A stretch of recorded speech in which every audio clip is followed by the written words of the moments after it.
இயக்குனர் மாரி செல்வராஜ் இயக்கத்தில் தீபாவளிக்கு வெளியான பைசன் காளமாடன் திரைப்படம் விமர்சன ரீதியாகவும் வணிக ரீதியாகவும் சூப்பர் டூப்பர் ஹிட் அடித்து தமிழ் சினிமாவின் கவனத்தை மீண்டும் மாரி செல்வராஜ் பக்கம் திருப்பியுள்ளது. படம் வெளியான நாளிலிருந்து திரைப்பிரபலங்கள், ரசிகர்கள், அரசியல் தலைவர்கள் என பலதரப்பிலிருந்தும் பாராட்டுகள் குவிந்து வந்த நிலையில் இந்த படத்தை பார்த்துவிட்டு பிரம்மாண்ட இயக்குனர் மணிரத்னம் தனது கருத்தை பதிவு செய்திருப்பது சினிமா உலகில் முக்கியத்துவம் வாய்ந்ததாக பார்க்கப்படுகிறது. பைசன் திரைப்படம் அர்ஜுனா விருது பெற்ற கபடி வீரரான மனத்தி கணேசனின் வாழ்க்கை வரலாற்றை மையமாக கொண்டு உருவாக்கப்பட்டது. இந்த படத்தில் துருவ் விக்ரம், அனுபமா பரமேஸ்வரன், ரஜிஷா விஜயன், பசுபதி, அமீர், லால் என ஒரு பெரிய நட்சத்திர பட்டாளமே நடித்திருந்தது. நிவாஸ் கே. பிரசன்னா இசையில் பாடல்கள் பேசப்பட்டன.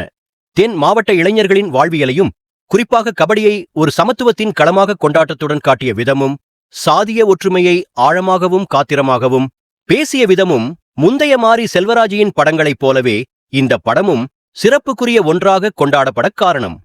பைசன் திரைப்படம் பலரால் கொண்டாடப்பட்டாலும் ஹரி நாடார் போன்ற ஒரு சிலர் மட்டுமே இந்த படத்தை எதிர்த்து கண்டனங்களை சந்தித்தனர். சமீபத்தில் நடைபெற்ற படத்தின் வெற்றி விழாவில் பேசிய மாரி செல்வராஜ் தனது படங்களை சாதிய மோதல்களை உருவாக்கும் படங்களாக பத்திரிகையாளர்கள் அவ்வப்போது கேட்கும் கேள்விகளுக்கு மிகவும் காட்டமான பதிலளித்தார். சமூகத்தின் உண்மையான பிரச்சனைகளை பேசும் தனது படைப்புகள் குறித்த இந்த கேள்விகளுக்கு அவரது கோபமான பதில்கள் முக்கியமானதாக பார்க்கப்பட்டது. மாரி செல்வராஜின் உணர்வுபூர்வமான படைப்புக்கு கிடைத்த மிகப்பெரிய பாராட்டுதான் மணிரத்னத்தின் விமர்சனம்.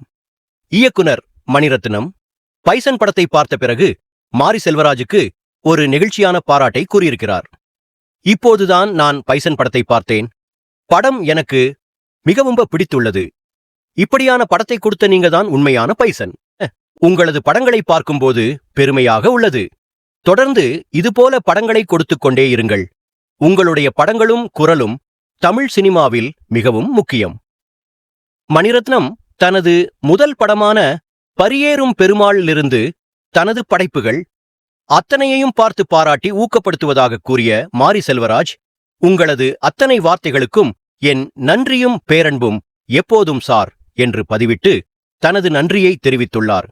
சினிமா உலகில் விமர்சனங்களை சந்திக்கும் மாரி செல்வராஜுக்கு இந்தியாவின் மிகச் சிறந்த இயக்குநர்களில் ஒருவரான மணிரத்னத்தின் இந்த பாராட்டு அவரது சமூக அக்கறை கொண்ட சினிமா பயணத்திற்கான பெரிய அங்கீகாரமாக கருதப்படுகிறது.